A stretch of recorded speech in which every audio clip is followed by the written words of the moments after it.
pekerja-pekerja yang sangat banyak variannya sekarang ya. Pekerja-pekerja formal itu sekarang sudah digeser menjadi pekerja-pekerja kemitraan, berstatus kemitraan, tapi tidak dilindungi.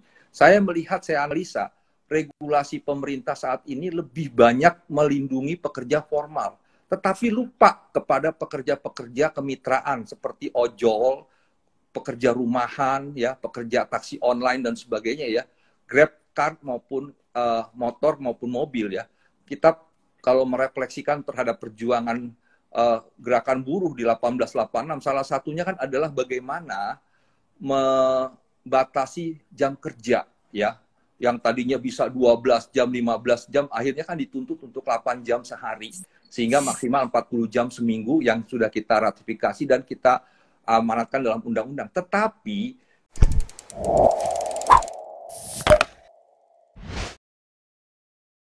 Selamat malam kawan-kawan semuanya, apa kabar?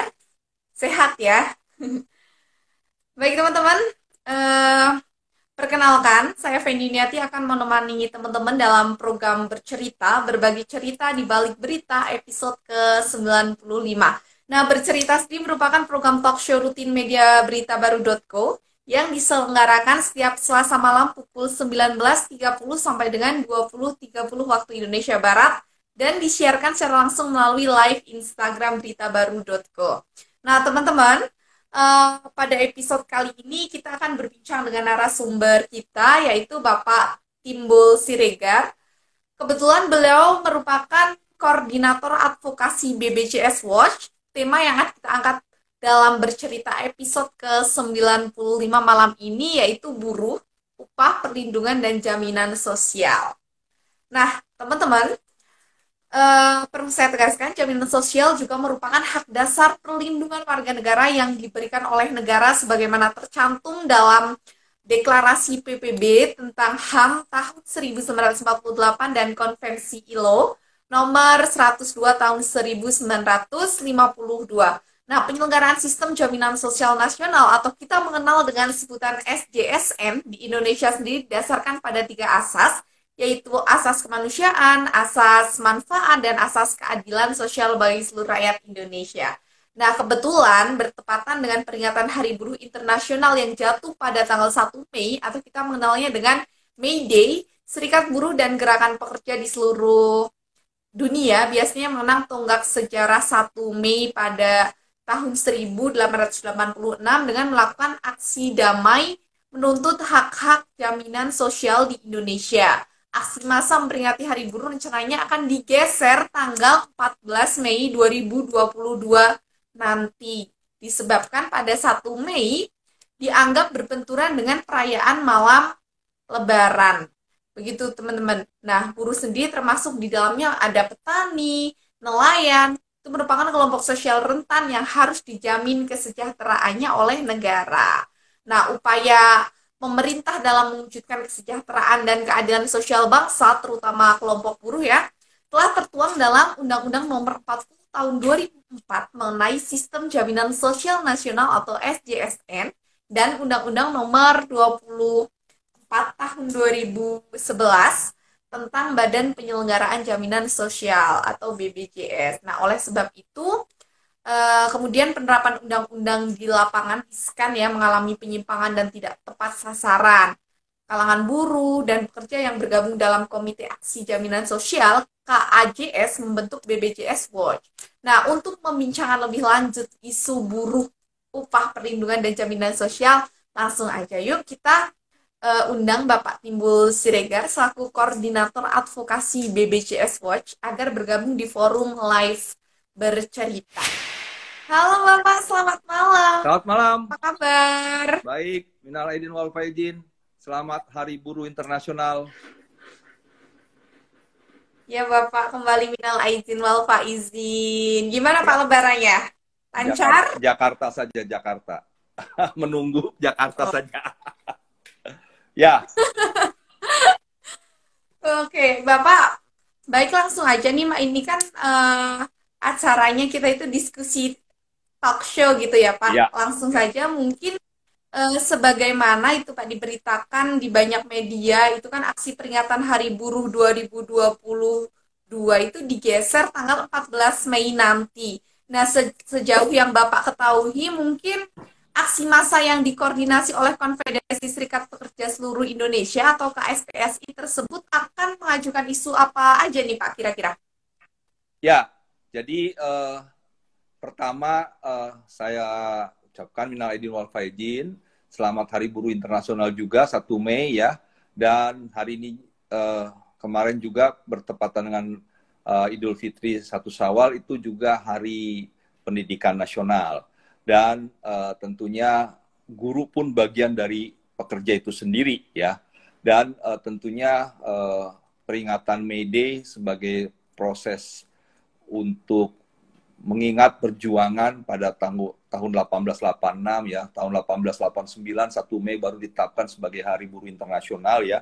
Walaupun memang sejarah sedikit ya, walaupun memang Hari Buruh itu perjuangan buruh 1886 di Amerika, tapi memang Amerika, Kanada itu justru merayakan Labor Day-nya itu di awal bulan September ya, bukan 1 Mei.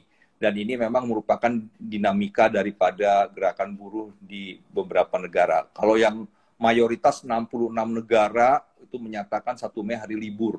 Dan biasanya menjadi sebuah kebiasaan bahwa memang tentunya perayaan 1 Mei dirayakan dengan melakukan aksi unjuk rasa sebagai bagian yang untuk mengingat bahwa buruh masih terus berjuang hingga saat ini. Dan ini tentunya juga dalam konteks Indonesia hadirnya beberapa regulasi yang memang juga memarginalkan kaum buruh, terkait juga bagaimana pekerja, tidak hanya pekerja formal, pekerja informal, pekerja kemitraan dan sebagainya.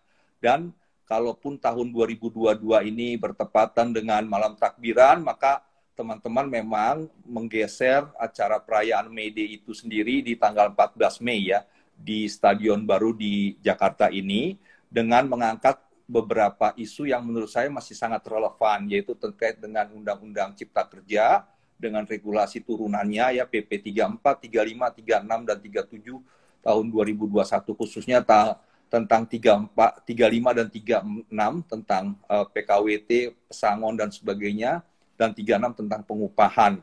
Terkait juga bagaimana teman-teman KSPI juga mengajak para pekerja juga mengenang Marsinah. Tentunya ini juga bagian dari tokoh perjuangan pergerakan buruh Indonesia. Bagaimana juga mengkaitkan dengan dunia politik, yaitu politik praktis. Partai Buruh juga mengajak supaya mendorong pemerintah supaya tetap menjalankan pemilu 2024, 14 Februari 2024, tanpa lagi menunda maupun ada periodisasi tambahan 3 periode dan sebagainya. Tidak lagi seperti itu. Jadi kemarin 1 Mei juga memang sebenarnya ada aksi ya, 1 Mei di KPU ya, tetapi ini bagian daripada pemanasan ataupun bagian dari informasi untuk memastikan bahwa pemilu harus tetap dilaksanakan 14 Februari 2024. Dan prosesi pemilu itu pun sudah mulai nanti ya di bulan Juni dan sebagainya. Tentunya isu-isu yang disampaikan tersebut ya masih sampai saat ini masih relevan. Bagaimana terkait dengan upah. Upah juga kita lihat ketika kenaikan upah minimum itu didasari pasal 26 PP 36 tahun 2021, itu kita lihat rata-rata 1,09% ya. Cuman Jakarta yang berani naikkan sampai 5. Kalau kita lihat sekarang, itu kenaikan upah tersebut tergerus oleh inflasi ya. Di year on year di bulan Maret saja 2,6%. Jadi artinya April masih akan naik dengan ditandai kenaikan Pertamax, besok akan naik juga Pertalite 3 kg gas, dan kemudian juga bagaimana minyak goreng yang itu juga harga eceran tertingginya dicabut untuk minyak goreng kemasan, tetapi akhirnya menjadi tinggi angkanya, harganya, dan beberapa kebutuhan-kebutuhan pokok lainnya. Gula juga demikian, sehingga kalau yang saya perhatikan kenaikan 1,09% rata-rata kenaikan upah minimum itu ya tergerus daya belinya, sehingga daya beli yang tergerus itu akan mendorong penurunan kesejahteraan pekerja. Nilai upahnya akan tergerus. Dan kalau kita lihat juga tahun 2023 kalau masih menggunakan pasal 26 sebagai metode perhitungan kenaikan upah minimum, saya yakin di tahun 2023 kenaikannya juga tidak jauh dari angka 1% ya.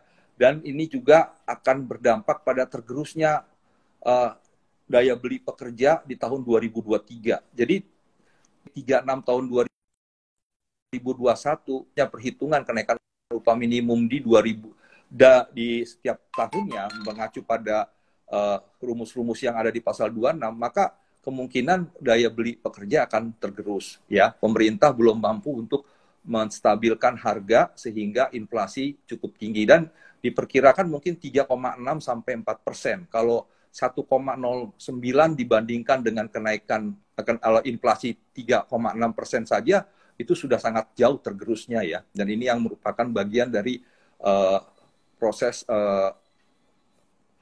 kesejahteraan kita yang menurun.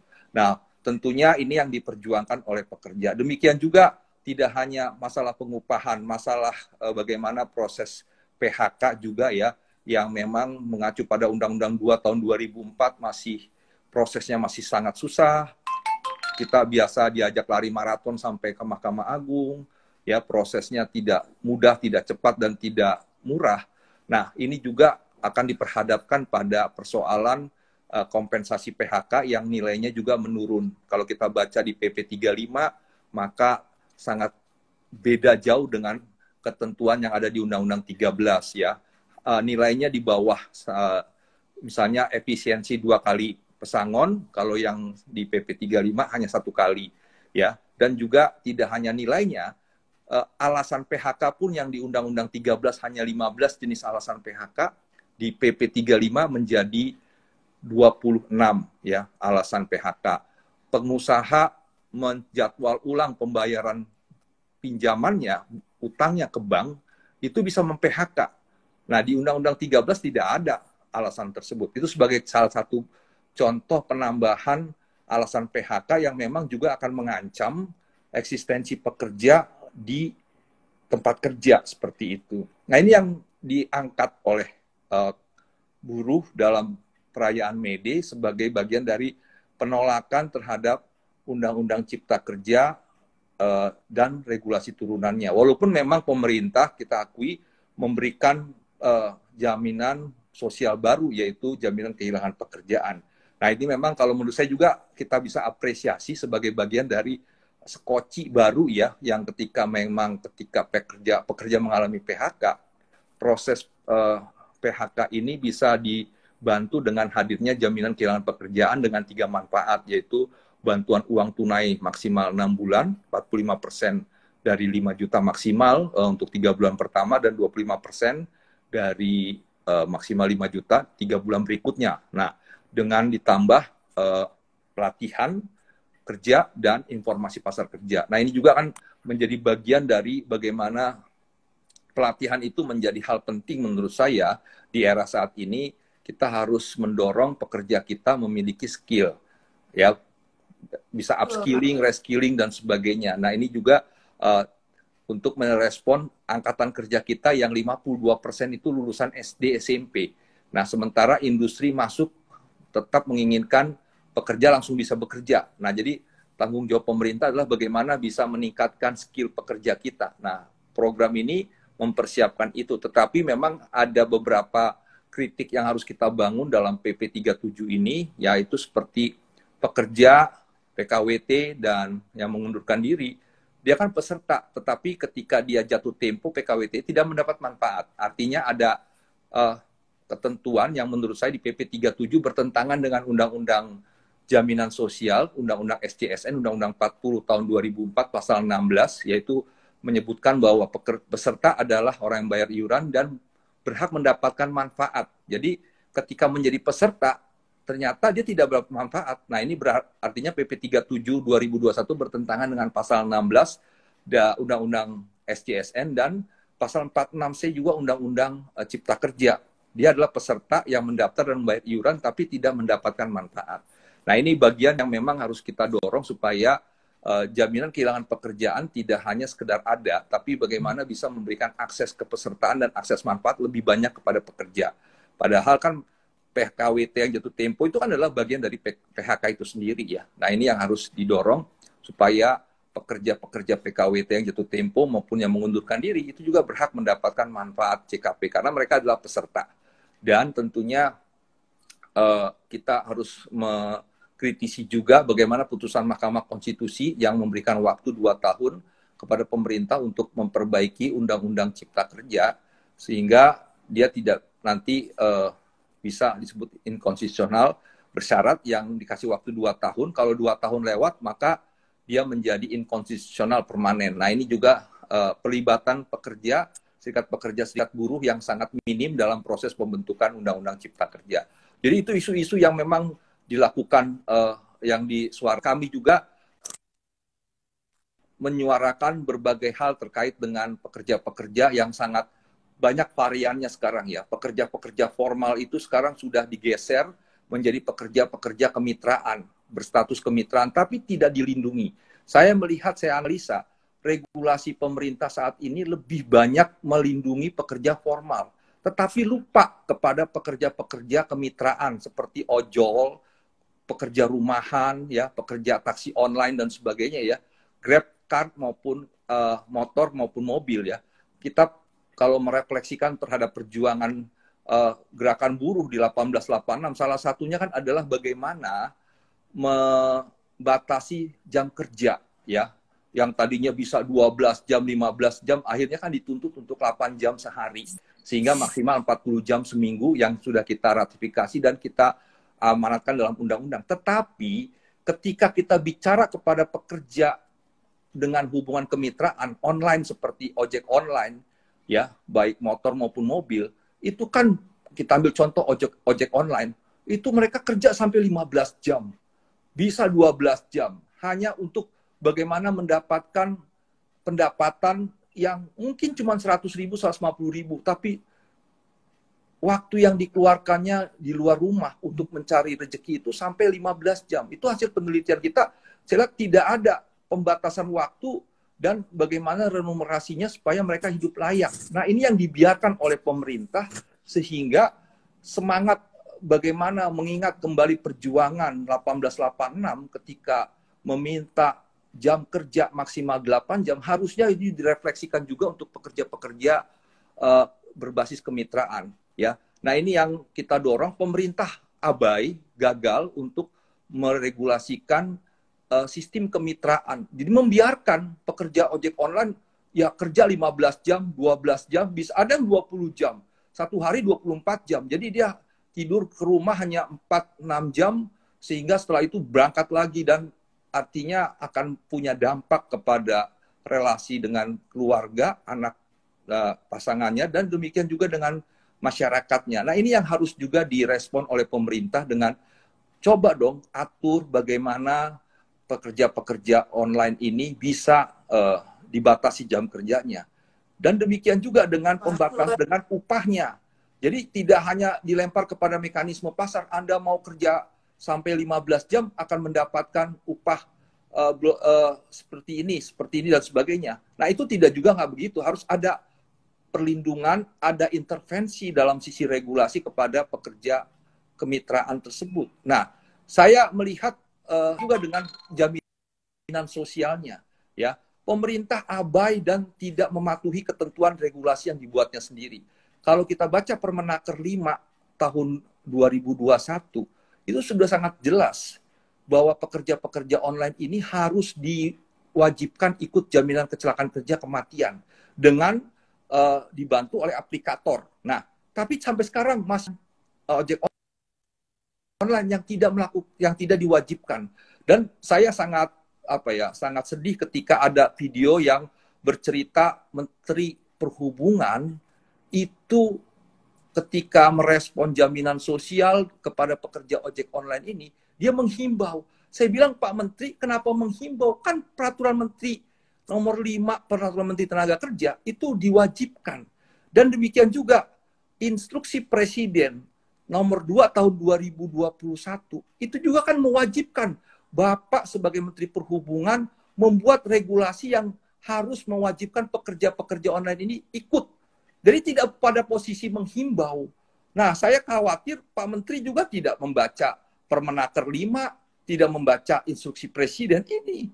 Nah, jadi harusnya Pak Menteri Perhubungan itu mewajibkan aplikator itu memfasilitasi para pekerja ojek online ini, ya mobil maupun motor, untuk menjadi peserta wajib gitu loh. Sehingga ketika mereka bekerja, mereka harus dilindungi. Ketika mereka mengalami sebuah kejadian, mereka tidak pusing, tidak lagi bingung terkait dengan biaya, tidak bingung dengan bagaimana ketika mereka tidak mampu bekerja, bagaimana pendapatan mereka. Karena mengacu pada PP 82 tahun 2019, ya sebelumnya juga ada, tapi ini lebih baik. Pekerja yang mengalami kecelakaan kerja, misalnya ojek online, dia dibiayain sampai sembuh. Dikasih juga santunan tidak mampu bekerja. Yang tadinya hanya 6 bulan, sekarang 12 bulan 100%. Jadi pekerja ini ketika dia istirahat di rumah karena sakit, mengalami kecelakaan kerja, dia dapat santunan tidak mampu bekerja. 1 tahun, maksimal 1 tahun 100%. 1 juta. Jadi dari sisi ekonomi mereka terbantu. Tidak hanya dari sisi kuratif. Ya. Kalau yang sebelumnya di PP 44 hanya maksimal 6 bulan. 6 bulan berikutnya 75%. Nah, sekarang dinaikkan 100%, 12 bulan, 75% 1 tahun berikutnya, 12 bulan berikutnya. Jadi ini bagian yang memang menurut saya harus juga ditetapkan, dipastikan mereka terlindungi. Nah, jadi perlindungan sosial tidak hanya itu. Bagaimana juga upah mereka, ya. Jangan sampai bekerja 15 jam hanya dapat 100.000, ya. Sementara mereka beresiko keletihan, relasi sosial dengan keluarga, dengan tetangga, dengan masyarakat, dan sebagainya. Nah, jadi kembali kami berharap pemerintah dengan merefleksikan pada perjuangan teman-teman Gerakan Serikat Buruh di 1886 itu, ya harus melindungi pekerja kita. Ya, walaupun pekerja formal masih punya banyak masalah, pekerja kemitraan yang berbasis online ini juga harus dilindungi. Demikian juga pekerja rumahan. Jadi sudah banyak pekerja-pekerja hubungan kerja itu digeser ke rumah. Jadi ada pekerja-pekerja rumahan yang harusnya juga dilindungi, ya, yang mereka berhak untuk dapat THR, mereka dapat perlindungan upah, mereka dapat jaminan sosial, mereka punya hak berorganisasi dan sebagainya. Nah, ini isu-isu yang menurut saya harus terus dikumandangkan, harus terus disampaikan kepada pemerintah sehingga pemerintah tetap melindungi seluruh pekerja. Tidak hanya pekerja formal, pekerja informal, pekerja berbasis kemitraan, ya, dan sebagainya. Demikian. Wah, luar biasa sekali ya, Pak.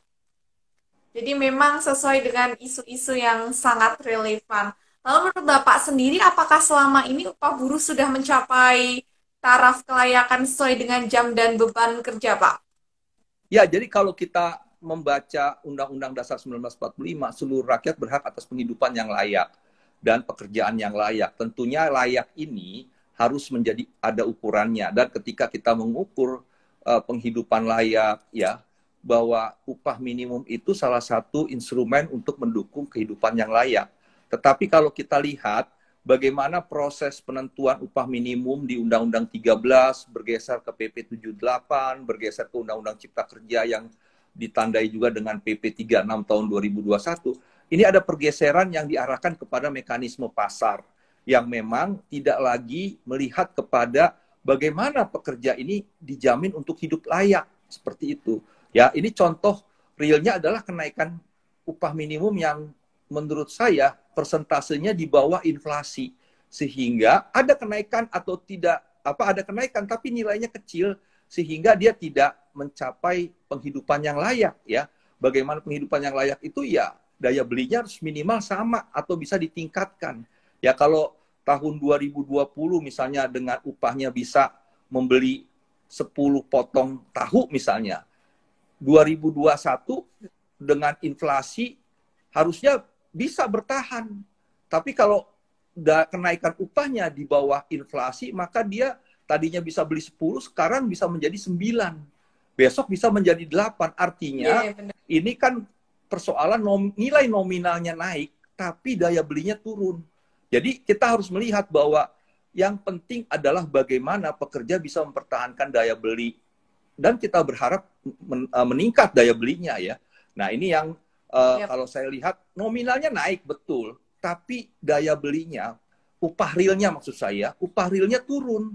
Nah upah real turun ini kan ya menandakan adanya penurunan kesejahteraan, daya beli itu turun dan sebagainya. Nah jadi kami berharap pemerintah juga terkait dengan upah, yaitu harus juga melihat secara real di lapangan bahwa masyarakat perburuhan kita ini juga tidak boleh dilepas kepada mekanisme pasar. Harus ada tanggung jawab pemerintah untuk bisa memastikan upah realnya pekerja itu minimal sama dan mudah-mudahan bisa meningkat. Tidak digeser dengan mekanisme pasar sehingga terjadi penurunan upah realnya. Ya, kalau upah nominalnya betul naik 1,09%, tapi upah realnya turun. Nah, jangan juga lupa kepada bagaimana melindungi pekerja-pekerja informal, terutama kemitraan yang online. Ya, kalau menurut saya pekerja rumahan juga. Menurut saya ini bagian dari proses yang harus diintervensi oleh pemerintah supaya mereka jangan lagi pekerja-pekerja informal, pekerja kemitraan ojol ini menginvestasikan penyakit dengan pendapatan yang juga tidak seberapa. Lindungi dong, dan lindungi dari jam kerja, lindungi dari pendapatannya juga, dan sehingga dia bisa memenuhi apa yang diamanatkan Undang-Undang Dasar 45, penghidupan yang layak dan pekerjaan yang layak. Pekerjaan yang layak itu kan pekerjaan yang memang bisa melindungi dia untuk tetap sehat, ya tidak menginvestasikan penyakit. Bagaimana juga penghidupan yang layak, dapat upah yang layak dan sebagainya. Mudah-mudahan ke depan perjuangan kita tetap harus kita serikat pekerja serikat buruh tidak hanya untuk memperjuangkan pekerja formal, tapi bagaimana untuk pekerja-pekerja kemitraan ya online ini untuk terus disuarakan sehingga pemerintah meregulasikan sehingga pekerja informal ataupun pekerja berbasis kemitraan online ini juga memiliki hak konstitusional yaitu pekerjaan dan penghidupan yang layak seperti itu. Oke Pak, wah luar biasa sekali ya Pak. Lantas mengenai dengan pemberlakuan kewajiban pembayaran iuran BPJS Kesehatan maupun ketenaga kerjaan tidak selalu dipenuhi oleh perusahaan atau pemberi kerja ya Pak, sehingga buruh yang tidak mampu membayar iuran otomatis menjadi warga negara yang kehilangan hak jaminan sosial. Nah, bagaimana nih Pak menurut pandangan Pak Timbul sendiri melihat persoalan ini? Ya, jadi kalau kita mengacu pada ketentuan Undang-Undang Dasar 1945, pasal 28H, seluruh warga negara berhak atas jaminan sosial. 34 ayat 2, negara wajib mengembangkan sistem jaminan sosial. Nah, artinya jaminan sosial menjadi hak konstitusional dan diturunkan dalam Undang-Undang 40 2004 menjadi kepesertaan wajib. Salah satu prinsip dari 9 kepesertaan adalah kepesertaan wajib. Ya, baik kesehatan maupun ketenagakerjaan. Diturunkan kesehatan itu dari Perpres 111 tahun 2013 wajib 1 Januari 2015 pekerja formal. Pekerja informal itu mulai berlaku sejak 1 Juli 2015. Ya, itu ada di Perpres 109.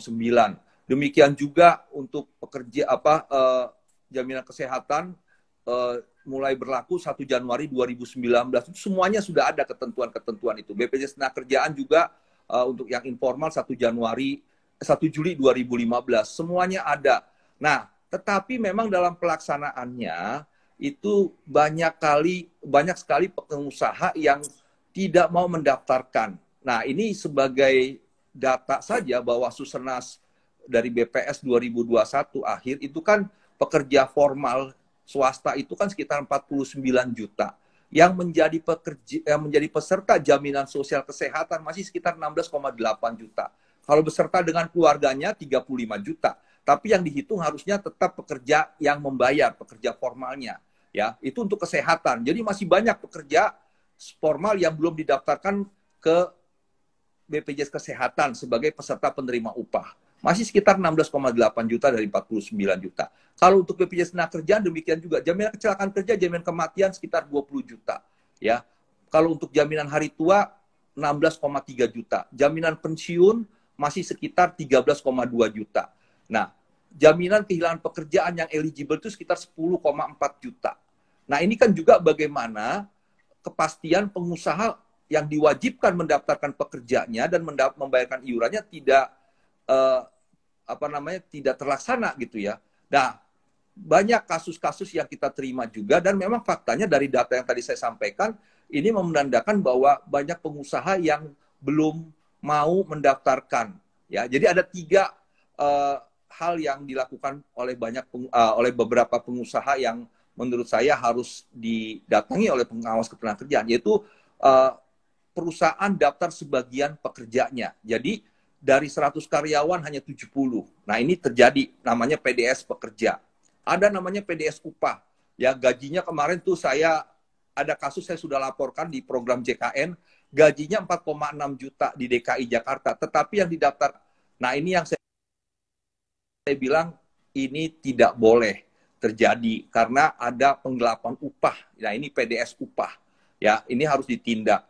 Dan kemudian juga ada namanya PDS program, perusahaan daftar sebagian program. Dari seluruh kewajiban JKK, JKM, kecelakaan kematian, hari tua, pensiun, dan jaminan kesehatan nasional, hanya jaminan kecelakaan kerja, jaminan kematian, dan jaminan hari tua yang didaftarkan. Jaminan pensiun enggak. Makanya data JKK, JKM, kecelakaan kerja kematian itu 20 jutaan. Jaminan hari tua 16,2. Jaminan ke pensiun hanya 13,2 juta. Nah, ini artinya kan terjadi proses yang tadi saya sampaikan. Perusahaan daftar sebagian pekerja, perusahaan daftar sebagian upahnya, perusahaan daftar sebagian program. Nah, ini yang harus memang diperhatikan oleh pemerintah sebagai regulator dan sebagai pengawas dan penegak hukum yang memang harus bisa membawa ataupun memastikan seluruh pengusaha mengikut sertakan pekerjanya kepada seluruh program jaminan sosial. Jaminan kecelakaan kerja, jaminan kematian, jaminan hari tua, jaminan pensiun, dan jaminan kesehatan nasional. Kalau diikutkan semuanya itu, maka dia mendapatkan jaminan kehilangan pekerjaan. Nah, tentunya selain sudah didaftarkan, ada juga tadi yang memang menunggak, yang artinya ini juga yang menyebabkan akhirnya pekerja tidak dapat layanan dari BPJS Kesehatan maupun BPJS Ketenagakerjaan. Seperti misalnya di BPJS Kesehatan tidak dibayar iurannya, maka dia nonaktif. Ketika nonaktif, ketika dia mau pakai nggak bisa. Nah, ketika dia minta perusahaan nggak mau bayar. Nah, ini juga artinya terjadilah proses yang akhirnya pekerja membayar sendiri atas sakit dirinya atau keluarganya, yang harusnya dijamin oleh BPJS Kesehatan. Nah, ini yang terjadi karena perusahaan tidak tidak membayar iurannya. Demikian juga di jaminan kecelakaan kerja, jaminan kematian, hari tua, dan pensiun. Ini juga ada beberapa perusahaan yang memang tidak membayarkan iuran jaminan sosial tersebut. Sehingga ketika dia mengalami kecelakaan kerja, dia tidak dapat penjaminan. Sampai dia meninggal, pekerjanya tidak dapat santunan dan beasiswa dan sebagainya. Nah, ini yang menjadi kerugian bagi para pekerja. Nah, memang tentunya ini menjadi ranah pengawas ketenagakerjaan untuk memastikan tidak ada lagi perusahaan daftar sebagian pekerjanya, perusahaan daftar sebagian sebagian upahnya, perusahaan daftar sebagian program. Itu tidak boleh ada lagi. Pengawas ketenagakerjaan yang punya kewajiban tersebut untuk memastikan, dan tidak boleh ada pengusaha yang tidak membayar iuran atau menunggak iuran. Nah, kita nggak tahu pekerja sakitnya kapan. Kita tidak tahu pekerja mengalami kecelakaan kerja kapan. Sampai kematiannya kapan kita tidak tahu. Tetapi harus dibayar supaya ketika iurannya harus dibayar untuk memastikan supaya ketika pekerja mengalami sakit sudah langsung bisa dijamin. Ketika mengalami kecelakaan kerja sudah bisa langsung dijamin. Atau sampai mengalami meninggal dunia, ahli warisnya mendapatkan bantuan, santunan, hingga beasiswa untuk anaknya maksimal 2 dan sebagainya. Nah, ini yang memiliki tabungan JHT, memiliki tabungan dalam jaminan pensiun. Nah, ini yang menurut saya jaminan sosial sudah sangat berperan untuk melindungi pekerja, tapi masih diwarnai oleh ketidakdisiplinan pengusaha yang tidak membayar secara disiplin ataupun mendaftarkan keseluruhan pekerja, mendaftarkan sesuai dengan upahnya, atau mendaftarkan seluruh program untuk para pekerjanya. Demikian, Mbak. Wah, luar biasa sekali ya, Pak. Kemudian Pak, pandemi kan menjadi salah satu faktor yang mengakibatkan jumlah peserta non-aktif Jaminan Kesehatan Nasional atau JKN tahun 2021 tuh bertambah dibandingkan tahun 2020 kemarin. Nah, hal itu tentu berdampak pada penurunan penerimaan iuran JKN sebanyak 1,1 triliun. Berdasarkan pengalaman Bapak sendiri nih, bagaimana prediksi jumlah kepesertaan aktif JKN di tahun 2022 ini, Pak?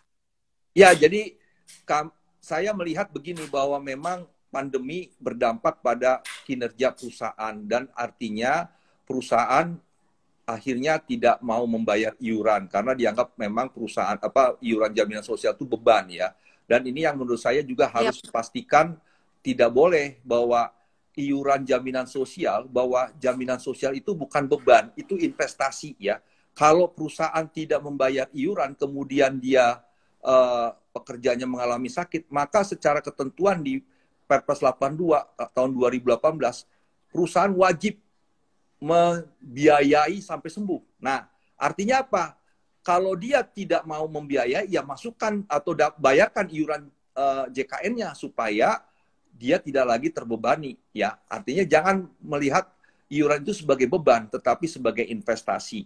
Nah, tentunya memang 2021 kita waktu itu sedang tinggi-tingginya COVID dan relasi sosial maupun ekonomi kita, industri kita memang terdampak sekali. Nah, artinya kembali persoalan waktu itu harusnya menurut saya oleh pemerintah itu diberikan juga relaksasi sebenarnya.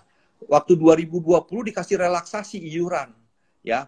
Yang penting bagaimana ketika perusahaan itu terdampak bisa pekerja itu tetap terlindungi, ya. Jadi relaksasi tahun 2020 itu kan diberikan, ya, untuk jaminan kecelakaan kerja, kematian. Nah, untuk jaminan kesehatan juga harusnya diberikan dan sebagainya.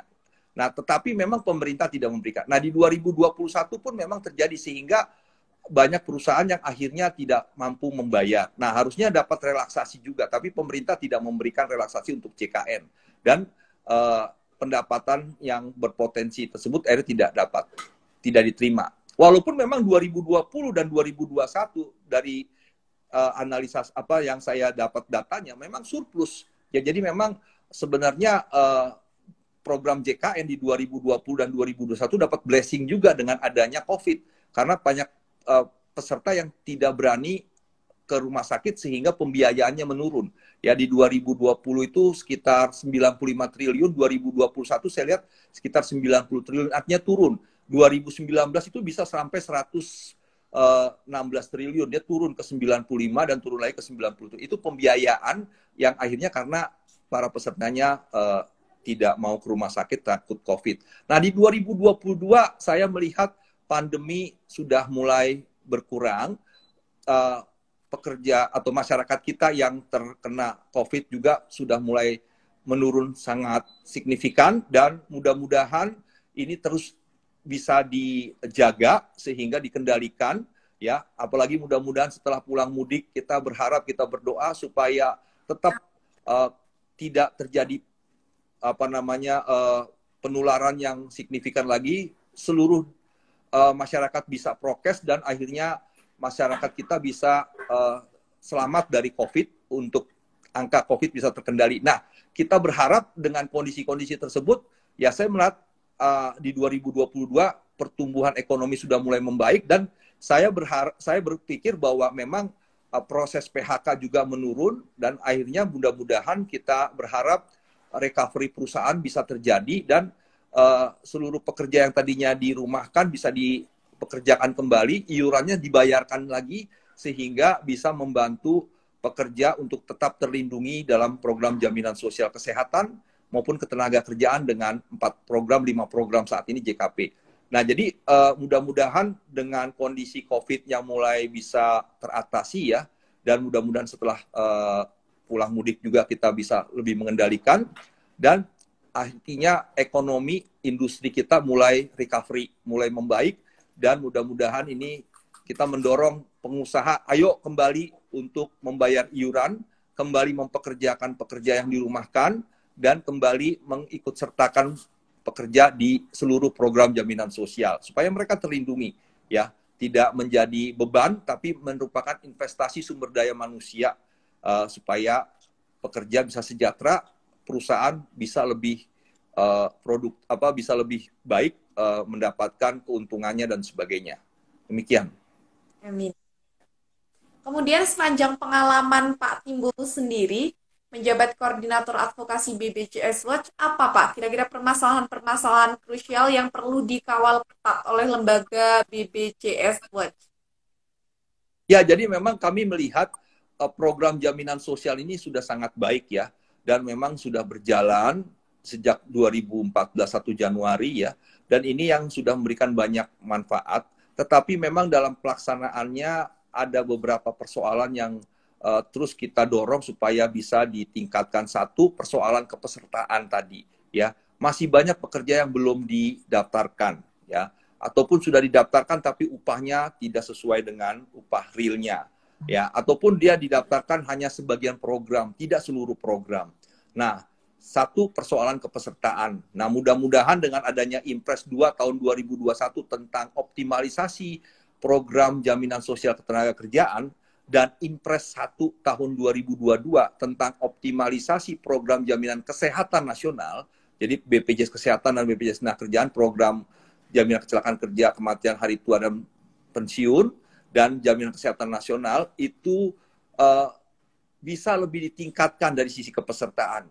Dan kami berharap pemerintah, dalam hal ini Presiden maksud saya, bisa mengevaluasi kinerja para pembantunya ya, yang diinstruksikan dalam Impres 1 tahun 2022 untuk CKN dan Impres 2 tahun 2021 tentang jaminan sosial ketenagakerjaan, supaya kepesertaannya itu ditingkatkan. Nah, demikian juga kepesertaan dari pekerja informal maupun kemitraan. Tadi saya sudah sampaikan di awal bahwa pekerja ojek online pun kemitraan berbasis digital itu juga harus dan sudah dikatakan wajib di Permenaker 5. Sehingga tinggal bagaimana Kementerian Perhubungan bisa memastikan para aplikator memfasilitasi ya, tidak lagi dengan kata menghimbau, harus wajib karena regulasinya mengatakan wajib. Demikian juga Impres 2 tahun 2021 tentang ketenagakerjaan, itu juga Menteri Perhubungan diinstruksikan ya untuk memastikan seluruh pekerja online sudah terdaftar, dan ini merupakan proses yang harus dikerjakan oleh Kementerian Perhubungan. Dan Presiden kami berharap untuk mengevaluasi ya seluruh kementerian yang diinstruksikan. Demikian untuk JKN juga. Dan saya sampai saat ini masih terus memperjuangkan bagaimana jaminan kecelakaan kerja dan jaminan kematian dan jaminan hari tua, tabungan berupa tabungan itu bisa diberikan kepada pekerja informal miskin, pekerja rentan, yang menurut pasal 14 Undang-Undang SJSN itu memang didaftarkan dan dibayar iurannya oleh pemerintah. Yang sekarang ini kan baru hanya pekerja program jaminan kesehatan nasional ya, yang 96,8 juta orang kuotanya di sebagai PBI, penerima bantuan iuran di JKN. Tapi JKK, JKM dan JHT belum di BPJS Ketenagakerjaan. Nah, ini yang saya mendengar ada informasi bahwa akan diterapkan 1 Januari 2024. Kenapa sampai 2024? Sebenarnya kan kita bisa lakukan di 2022 ini. Dari sisi iurannya, 16, anggaplah nggak usah sampai 20 juta langsung. Bertahap 5 juta ya. 5 juta kali 16.800 untuk 2 program, paling tidak 2 program dulu, jaminan kecelakaan kerja dan kematian, kali 12 bulan. Itu kan hanya sekitar 1 triliun. Ya, 1 triliun 80 miliar. Artinya tidak signifikan dari 2.000 triliun pembiayaan di APBN 2022 ini. Menurut saya, jangan tunggu sampai 1 Januari 2024. Segerakan, karena program jaminan kecelakaan kerja kematian untuk pekerja informal miskin seperti pemulung, petani miskin, nelayan miskin, ini sangat berarti gitu loh. Ya, pekerja rumahan juga ya, bahwa mereka sangat mendambakan adanya perlindungan sehingga mereka ketika mengalami kecelakaan kerja atau sampai ujungnya meninggal, mereka terlindungi ya, dengan ahli warisnya juga terlindungi supaya mereka bisa benar-benar mendapatkan apa yang diamanatkan pasal 14 Undang-Undang SJSN ya, bahwa mereka pun berhak mendapatkan jaminan kecelakaan kerja kematian sebagai hak konstitusional mereka. Nah, kami mendorong pemerintah, presiden untuk bisa menginstruksikan supaya jaminan kecelakaan kerja, jaminan kematian, paling tidak 2 program ini saja bisa diterapkan di 2022 dengan APBN perubahan. Saya pikir bisa, ya. Dan iurannya tidak terlalu besar. Kalau kita bandingkan dengan JKN itu bisa sampai 48 triliun. Ini 5 juta, hanya 5 juta orang secara bertahap tentunya bisa hanya sekedar 1 triliun. Kalau sampai 20 juta orang yang dilindungi itu kan sekitar paling juga 4 triliunan rupiah dan sebagainya. Nah, ini kan yang menurut saya sampai sekarang pemerintah belum mau peduli kepada pekerja informal miskin. Sementara ya, ini agak sedikit agak dilema ya, apa bukan agak tidak adilnya yang kalau saya lihat ini, kepada pekerja formal ditambah jaminan kehilangan pekerjaan yang iurannya dibayar oleh pemerintah juga 0,22%. Yang kalau kemarin itu di 2021 itu kan sekitar hampir 1 triliun ya, 900-an, 800 sampai 900 miliar iurannya. Nah, kenapa pekerja formal yang sudah punya jaminan sosial ditambah lagi, sementara pekerja informal miskin, pemulung, nelayan miskin, petani miskin, sampai sekarang untuk dapat jaminan kecelakaan kerja dan kematian tidak juga dapat, begitu loh. Ya, nah ini kan persoalan bagaimana hak atas jaminan sosial merupakan haknya para pekerja informal miskin ini, seperti pemulung, nelayan miskin, dan petani miskin, dan yang lainnya. Nah ini yang kita dorong supaya pemerintah peduli lah terhadap para pekerja informal ini, dan segeralah untuk melindungi mereka, karena mereka adalah warga negara yang berhak untuk dilindungi juga dan berhak untuk mendapatkan jaminan sosial seperti itu. Baik, Pak. Nah, belum lama ini kan ada kasus viral mengenai seorang warga yang membutuhkan perawatan operasi segera, harus memenuhi syarat pengajuan BPJS dengan membuat EKTP terlebih dahulu, Pak. Akan tetapi, di tengah pembuatan EKTP tersebut, dirinya meninggal dunia karena tidak kuat menahan sakit. Nah, kemudian fenomena itu merupakan salah satu kasus yang berhasil terekspos. Bagaimana pelayanan kesehatan warga negara seringkali dinomorduakan setelah urusan administrasi. Bagaimana pandangan Pak Pol sendiri? Ya, dengan kasus yang terjadi di Sulawesi Selatan itu ya memang kita sangat prihatin dan harusnya tidak terjadi ya. Bahwa pertama yang mau saya sampaikan begini, bahwa seluruh rakyat harus menjadi peserta BPJS Kesehatan per 1 Januari 2019. Melalui kasus ini kita mau mendorong, ayo seluruh rakyat ikut jaminan sosial kesehatan. Paling tidak, kalau yang tidak mampu, datanglah ke dinas sosial. Daftarkan diri sebagai peserta penerima bantuan iuran, yang iurannya dibayar oleh pemerintah. Bagi yang mampu, ayo ikut. Kalau tidak mampu kelas 1 150.000, kelas 2 100.000, datang aja untuk ke kelas 3, bayar 35.000 per orang per bulan. Nah, artinya kita punya keinginan, kemampuan untuk bisa menjadi peserta, sehingga payung itu sudah ada. Ketika kita mengalami sakit, kita bisa ditangani. Dan yang kedua, dari kasus yang memang sangat kita sayangkan ini, seharusnya pemerintah proaktif gitu. Ketika melihat masyarakat miskin ini, daftarkan juga gitu loh. Mungkin mereka kurang punya pengetahuan untuk mendaftarkan. Nah, tetapi kalau dilihat dari di rumah sakit itu mereka belum punya masyarakat kita yang meninggal ini, orang yang meninggal ini harusnya proaktif ya, kasih NIK, kemudian daftarkan sehingga dia bisa untuk menjadi peserta JKN, sehingga bisa dibayarkan biayanya oleh JKN, program JKN, tanpa lagi dia harus bersusah payah membuat EKTP, mendapatkan NIK untuk mendaftar gitu loh. Nah, ini kan persoalan bahwa kalau kita membaca pasal 5 Undang-Undang HAM, Hak Asasi Manusia, Undang-Undang HAM itu pasal 5 mengatakan begini, pemerintah harus memberikan perlakuan lebih kepada masyarakat rentan.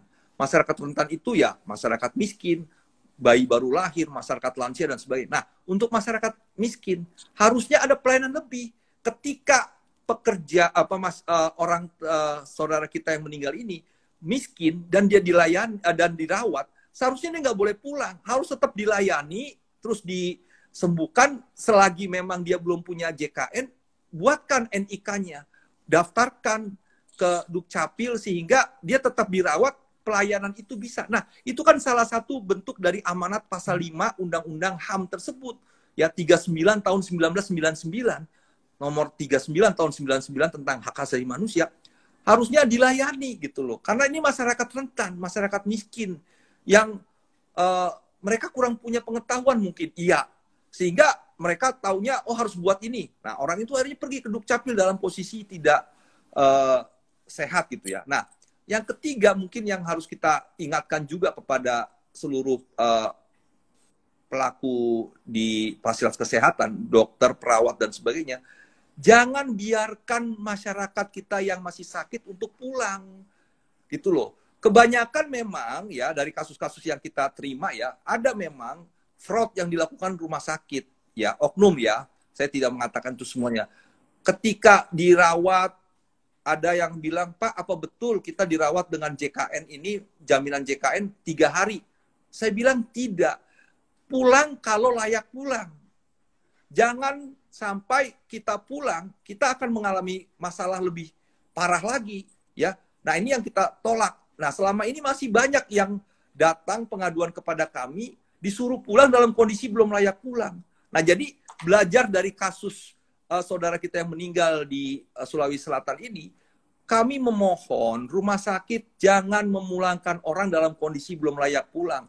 Atau jangan pernah membolehkan orang itu untuk pulang kalau dia memang belum layak pulang. Kan dokter yang tahu kondisi medisnya. Jangan hanya gara-gara masalah pembiayaan akhirnya disuruh pulang. Ya, karena 3 hari inasi bijisnya, untuk mendapatkan untung disuruh pulang, besoknya suruh masuk lagi supaya dapat inasi bijis kedua.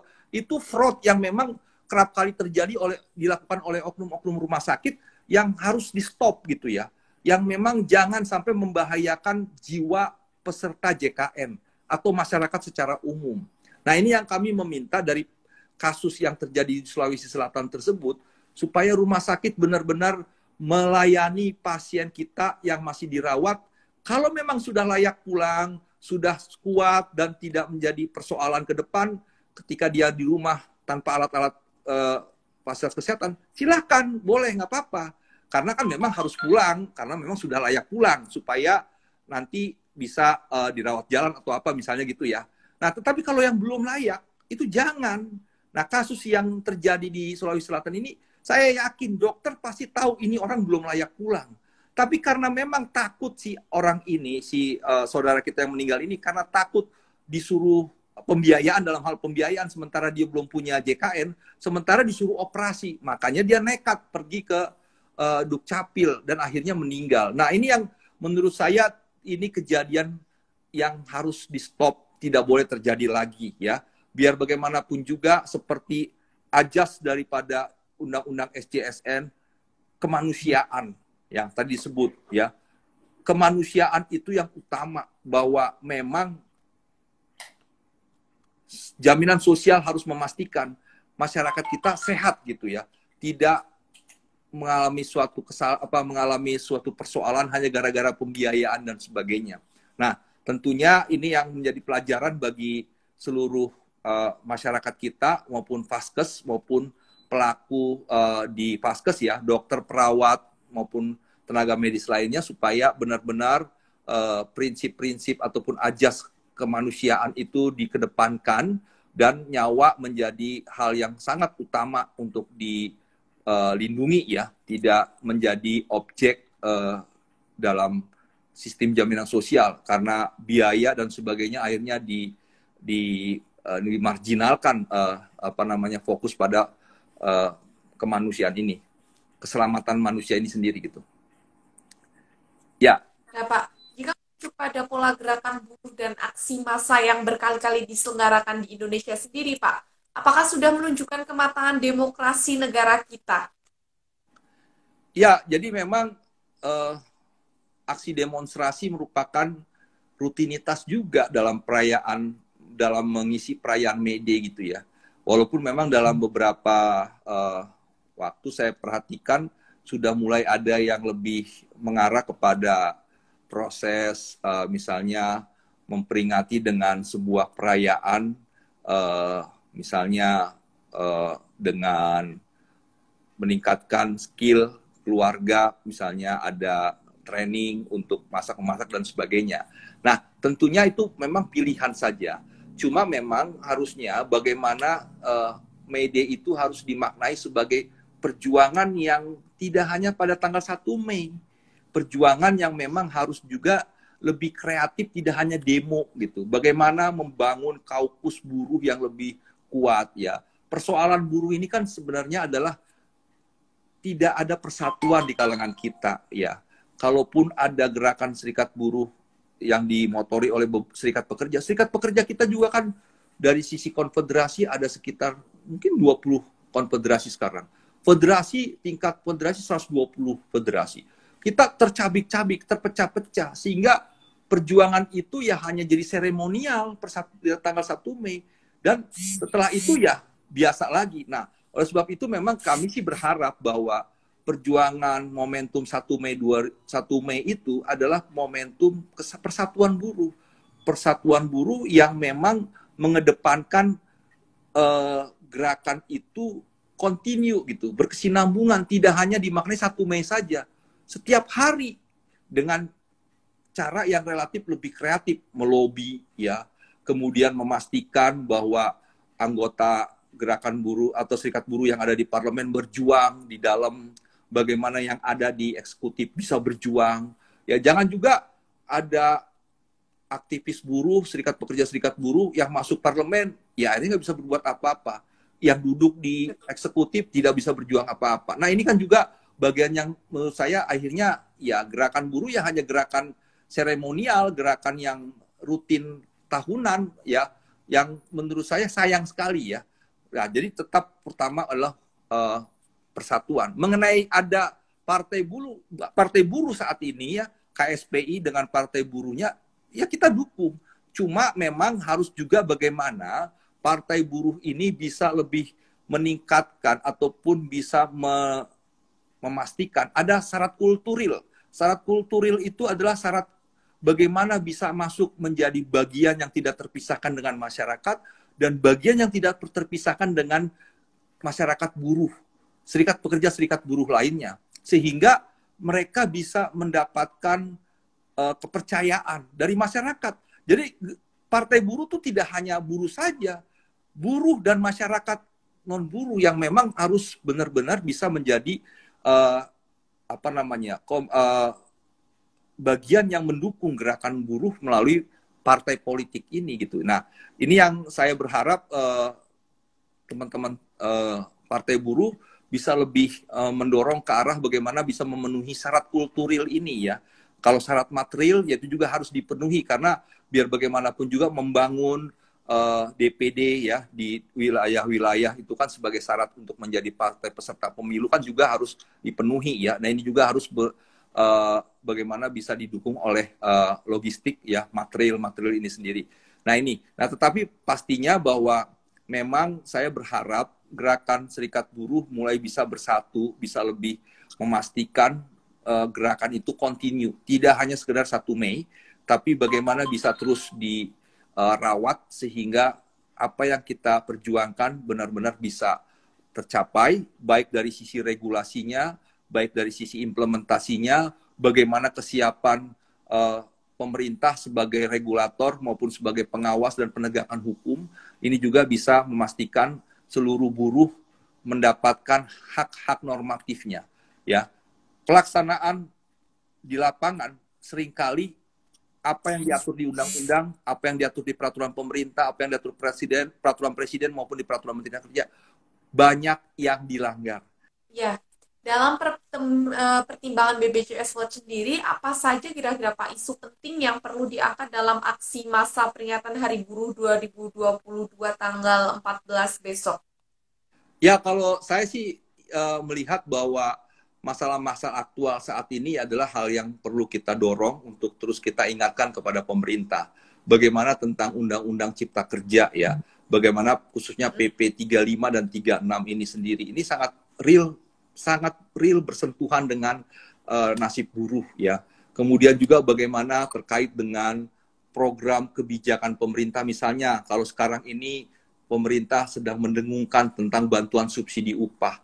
tolong jangan sampai bantuan subsidi upah yang 8,8 triliun ini untuk 8,8 juta orang, satu orang mendapatkan 1 juta, itu hanya diberikan kepada pekerja yang terdaftar aktif di BPJS Ketenagakerjaan.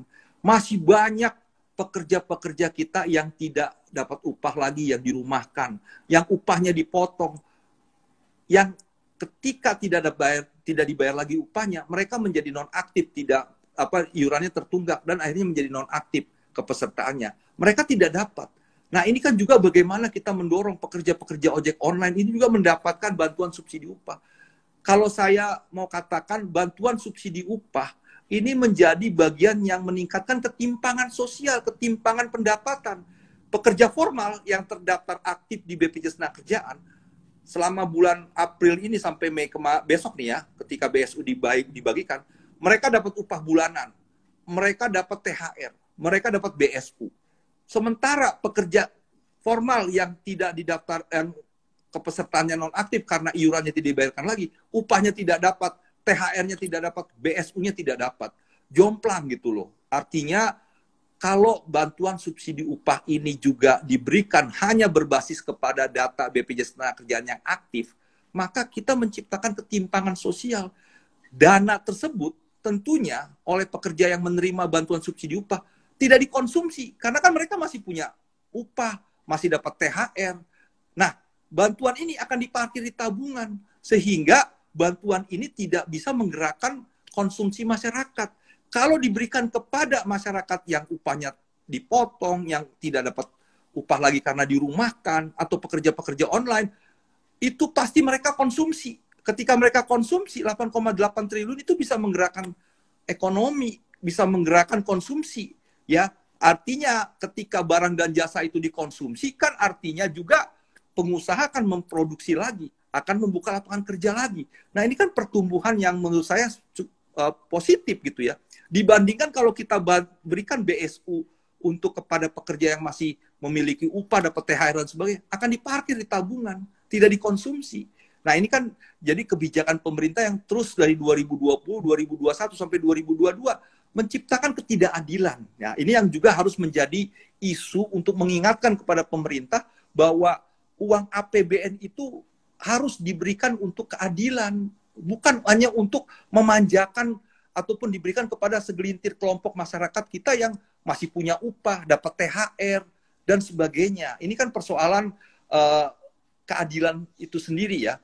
Nah, jadi isu tentang kebijakan seperti bantuan subsidi upah. Bagaimana juga terkait dengan implementasi, banyak pelanggaran hak normatif kita yang dibiarkan oleh pengawas ketenagakerjaan. Ini juga menjadi isu yang harus didorong supaya pemerintah tidak sekedar meregulasikan, tapi alpa ataupun nihil dalam proses pengawal regulasi tersebut. Pengawas ketenagakerjaan banyak masalah.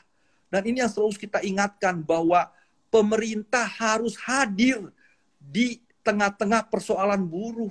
Tidak hanya sekedar mengkampanyekan regulasinya begini, regulasinya begitu. Tapi ketika ada pelanggaran tidak hadir.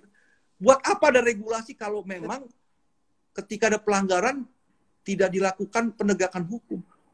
Upah minimum, masih banyak upah yang dibayarkan upah minimum. Ya, walaupun dikatakan pengusaha dilarang membayar upah di bawah upah minimum, masih banyak pengusaha yang membayar di bawah upah minimum. THR wajib, masih banyak yang tidak juga membayarkan THR. Nah, ini semua persoalan-persoalan yang muncul yang akhirnya kita apatis terhadap pemerintah karena pengawas ketenagakerjaannya tidak maksimal, tidak berkualitas dalam mengawal regulasi. Demikian juga isu yang selalu tiap tahun kita bawa adalah isu hak berorganisasi. Ya, masih ada pekerja-pekerja kita yang ketika mau berserikat berujung pada PHK atau dihalang-halangi dan sebagainya. Ini juga bagian proses yang harus terus dikampanyekan supaya konvensi ILO 87 tentang kebebasan berserikat, 98 tentang kebebasan berunding, benar-benar bisa diimplementasikan di tempat kerja. Tidak hanya sekedar ada undang-undang, ada ratifikasi, dan sebagainya. Jadi isu hak berorganisasi, berserikat, dan berunding, ini juga harus terus dikampanyekan. Bagaimana juga terkait dengan kebijakan jaminan sosial, ini juga terus menjadi bagian yang harus kumandangkan di isu di momen May Day tersebut, supaya seluruh pekerja kita yang 49 juta ini benar-benar bisa menjadi subjek jaminan sosial. Tidak hanya sekedar segelintir pekerja yang dapat jaminan sosial, tapi seluruhnya. Ketika seluruhnya menjadi subjek jaminan sosial yang didaftarkan dan dibayarkan iurannya oleh pemerintah, oleh pengusaha maksud saya, bekerja dan juga pekerja, ini artinya semua pekerja akan terlindungi. Ketika terlindungi, mereka akan tenang ketika bekerja. Nah, jadi isu tentang jaminan sosial menjadi isu yang sangat penting. Jadi Undang-Undang Cipta Kerja dengan regulasi turunannya, demikian juga dengan kebijakan bantuan subsidi upah, implementasi yang harus dikawal oleh pengawas ketenagakerjaan, demikian isu-isu jaminan sosial, hak berorganisasi, berunding, dan berserikat. Ini juga bagian isu-isu yang harus terus dikumandangkan. Walaupun memang tentunya teman-teman yang akan merayakan di tanggal 14 Mei ini, KSPI punya agenda lain, misalnya seperti bagaimana mendorong pemerintah juga mengapresiasi, mengakui Marsina sebagai pahlawan buruh dan sebagainya. Ya, kita ikut mendukung juga, ya, walaupun memang dalam proses penentuan sebagai pahlawan nasional itu ada prosesnya di pemerintah, dalam hal ini Kementerian Sosial dan sebagainya. Nah, tentunya isu-isu tentang upah, ya, tadi Undang-Undang Cipta Kerja tentang upah, tentang PHK dan sebagainya juga harus diikuti dengan bagaimana kita terus juga mendorong revisi Undang-Undang 2 tahun 2004 tentang penyelesaian perselisihan hubungan industrial. Prosesnya masih sangat lama, dan ini yang akhirnya kita membuat para pekerja keletihan, ya, harus proses bipartit, mediasi, PHI, sampai Mahkamah Agung. Saya berharap pemerintah dan DPR itu juga bisa mereduksi atau mengurangi proses, ya, sehingga bisa lebih cepat, adil, dan murah, ya. Kalau sekarang relatif panjang, dan ini yang akhirnya membuat pekerja keletihan, ya, dan membuat banyak pekerja akhirnya menyerah di tengah jalan. Nah, ini juga isu yang terus kita dorong supaya direvisi oleh pemerintah terkait dengan Undang-Undang 2 tahun 2004 tentang penyelesaian perselisihan hubungan industrial. Demikian juga tentang tadi keberpihakan pemerintah kepada pekerja-pekerja kemitraan, ya, informal, kemitraan, dan sebagainya. Mereka juga jangan sampai dilupakan bahwa mereka adalah pekerja, angkatan kerja kita juga yang sangat mendukung pergerakan barang dan jasa dan mendukung perekonomian kita. Jangan hanya melulu melindungi pekerja formal, tapi lindungilah pekerja-pekerja informal, pekerja kemitraan, dan sebagainya. Ya, pekerja rumahan juga, itu juga menjadi bagian yang sangat penting yang harus dilindungi. Nah, ini yang harus kita dengungkan juga kepada pemerintah dan DPR, ya, supaya mereka benar-benar bisa memperhatikan regulasi-regulasi yang selama ini masih belum ada, supaya mereka buat, supaya mereka juga, misalnya ojol, bisa bekerja 8 jam sehari, bisa mendapatkan upah layak juga, bisa mendapatkan jaminan sosial juga, diwajibkan, ya, karena sudah ada regulasi, tinggal diimplementasikan, maupun hak-hak berunding, maupun berserikat, dan lainnya. Jadi tidak ada keterpisahan antara pekerja kemitraan, pekerja formal, swasta, maupun pekerja informal, dan sebagainya. Ya, ini merupakan isu-isu yang menurut saya penting untuk terus didengungkan, ya. Demikian juga perlindungan kepada pekerja perempuan, bagaimana ketika kita mendukung bagaimana ada cuti melahirkan yang diperpanjang, ya. Yang sekarang itu kan 3 bulan. Di beberapa negara sudah mulai ada yang 14 bulan, ya, 14 minggu maksud saya. Nah, ini juga kan bisa kita dorong untuk diperpanjang sehingga hak untuk mengasuh, ya, bayi yang baru lahir itu juga bisa lebih banyak, bisa lebih lama untuk dilakukan oleh ibu-ibu yang baru melahirkan, pekerja ibu yang melahirkan ini. Jadi ini juga bagian yang harus terus didorong, ya. Dan pelaksanaan TPKS, tindak pidana kekerasan seksual kepada pekerja perempuan, juga harus terus juga bagaimana undang-undang TPKS yang baru bisa lebih memastikan pekerja perempuan pun yang ada di tempat kerja terlindungi, ya, dari kekerasan seksual dan sebagainya. Ini juga harus benar-benar kita maksimalkan, ya, seperti itu. Jadi banyak yang memang terus kita dengungkan supaya pemerintah tidak hanya menerima, tapi ada actionnya, ya. saya berharap pemerintah eksekutif, pemerintah legislatif, pemerintah yudikatif benar-benar bisa memperhatikan apa yang disampaikan oleh kaum buruh. Karena jangan lupakan buruh-buruh adalah sosok guru pembangunan yang harus mendapatkan perhatian penting dari pemerintah, tiga jenis pemerintahan ini. Demikian, Mbak. Baik, Pak. Lalu sejauh mana implementasi jaminan sosial melalui program BPJS sudah mewujudkan perlindungan dan kesejahteraan sosial bagi rakyat Indonesia, Pak? Ya, tentunya kita melihat bahwa jaminan sosial adalah instrumen yang banyak dampak positifnya, ya. Kalau dalam teori bilang bahwa jaminan sosial menurunkan tingkat kemiskinan, tingkat kesenjangan sosial, ya, maupun menurunkan tingkat kemiskinan, itu sudah betul. Nah, tinggal bagaimana diimplementasikan. Nah, tadi sudah saya sampaikan bahwa memang sebagai hak konstitusional, pemerintah harus bisa memastikan seluruh rakyat Indonesia ikut dalam jaminan sosial. Seluruh pekerja wajib ikut dan harus dipastikan ikut. Supaya kalau kepesertaannya semakin banyak, maka ketimpangan itu bisa diturunkan. Kemiskinan itu bisa diturunkan. Pekerja yang mengalami kecelakaan kerja tidak lagi mengeluarkan tabungannya, tetapi dia bisa dijamin.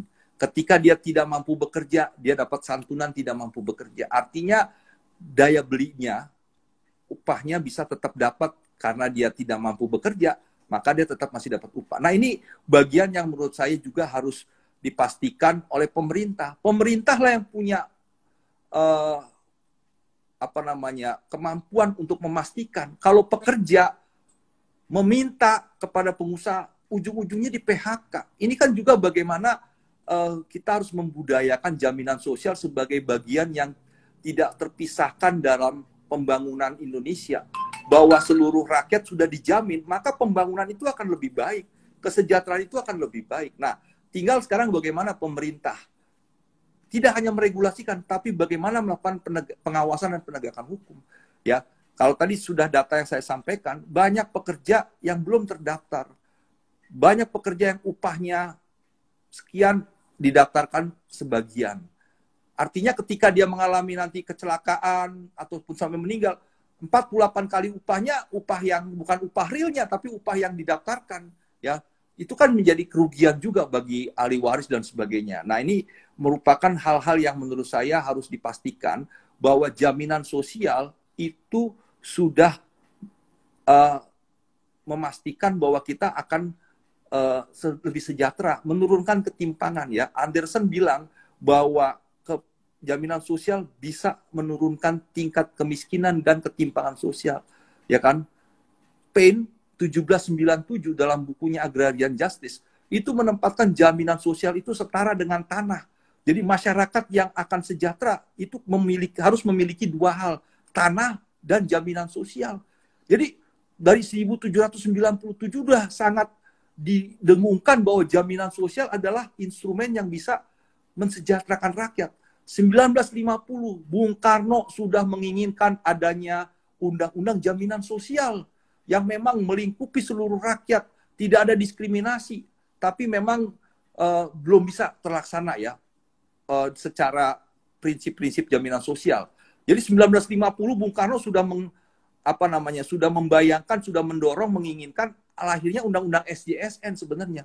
Tapi karena memang waktu itu politik berjalan berbeda, akhirnya lahirlah Orde Baru, ada jaminan sosial, iya, tapi segmented.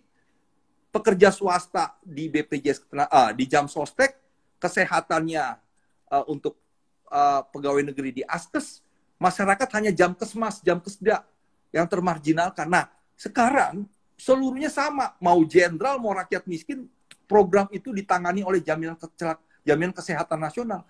Tidak ada diskriminasi, semuanya dilayani, ya, dibiayai. Nah, itu yang diinginkan, dicita-citakan oleh Bung Karno sejak 1950. Dan itu yang memang menurut saya prinsip 9 prinsip itu harus terus dijalankan. Kepesertaan wajib, tidak boleh ada diskriminasi, bahwa perlakuan harus berdasarkan Ajas tadi 3 kemanfaatannya itu kemanusiaan dan sebagainya. Nah ini yang memang bagian-bagian yang harus terus didorong supaya seluruh rakyat bisa mendapatkan jaminan sosial untuk kesejahteraan mereka. Nah jadi kembali kuncinya di pemerintah. Bagaimana pemerintah bisa menjalankan regulasi ini konsisten dengan regulasi yang dibuatnya. Ya, jangan sampai diserahkan kepada mekanisme pasar sehingga pengusaha seenaknya mau daftar yang nggak mau ngedaftar, yang nggak mau ngedaftar nggak apa-apa. Nah ini nggak boleh karena undang-undang SJSN sangat jelas, undang-undang BPJ sangat jelas amanatnya. 9 prinsip, 3 ajas ya yang ini memang harus dijalankan oleh seluruh masyarakat, seluruh pengusaha kepada pekerja dan juga kepada masyarakat miskin. Pemerintah harus ikut serta. Jaminan kecelakaan kerja kematian harus kita nantikan secepatnya untuk diimplementasikan. Nggak perlu nunggu 1 Januari 2024. Lakukan, biayanya murah, ya. Manfaatnya sangat besar untuk para pemulung, untuk masyarakat nelayan miskin, untuk petani miskin, dan sebagainya. Ya. Luar biasa sekali apa yang disampaikan oleh Pak Timbul ya, tentunya sangat edukatif dan transformatif dan bermanfaat untuk kita semua. Langsung aja mungkin Pak Timbul bisa menyampaikan closing statement kepada teman-teman bercerita yang tengah menyaksikan live kita pada malam hari ini, Bapak. Ya, jadi tentunya Spirit May Day itu bukan sebuah rutinitas tahunan, tapi merupakan sebuah spirit yang terus dibangun setiap hari. Bagaimana kesatuan perjuangan buruh ini memang harus terus didengungkan. Kesatuan merupakan kunci utama. Kita selama ini tercabik-cabik. Kita selama ini berjalan sendiri-sendiri. Kita egonya masing-masing. Mau jadi pemimpin, mau jadi ketua umum, presiden, sebagainya. Kita harus rendah hati. Bagaimana perjuangan buruh harus dimulai dengan kerendahan hati untuk bersama bersatu. Dan perjuangan harus continue. Ya, jangan sampai hanya 1 Mei kita capek demonstrasi, setelah itu besok lupa lagi, biasa lagi dan sebagainya. Yang kedua, bahwa memang tentunya kita harus membangun kulturil juga dengan pekerja-pekerja informal, pekerja kemitraan, bahwa kita tidak boleh eksklusif pekerja formal. Selama ini pemerintah hanya beraninya melindungi pekerja formal. Pekerja kemitraan alpa dilindungi. Pekerja informal tidak juga dilindungi, sehingga mereka bekerja sampai 15 jam, mereka bekerja Senin, Selasa, Rabu, Kamis, Jumat, Sabtu, Minggu, Seninnya bekerja, tidak ada hari liburnya. Nah ini yang merupakan bagian juga bahwa pekerja itu seluruh rakyat Indonesia, tidak hanya pekerja formal. Ya, mereka berhak dapat perlindungan atas jam kerja, mereka berhak atas perlindungan atas upah, mereka atas jaminan sosial. Nah, jadi kita harus bersatu. Tidak hanya pekerja formal saja, pekerja informal, pekerja kemitraan, pekerja ojek online, rumahan, dan sebagainya. Demikian juga kita harus terus mendorong pemerintah bagaimana pengawas ketenaga kerjaannya bisa untuk lebih berkualitas, sehingga regulasi tidak hanya ada di atas kertas. Demikian, selamat Hari Buruh Internasional, 1 Mei 2022, Spirit May Day menjadi kunci kesejahteraan buruh. Demikian. Baik, terima kasih kami ucapkan kepada Bapak Timbul Siregar, selaku Koordinator Advokasi BPJS Watch yang telah berkenan untuk bergabung di sesi program bercerita pada malam hari ini.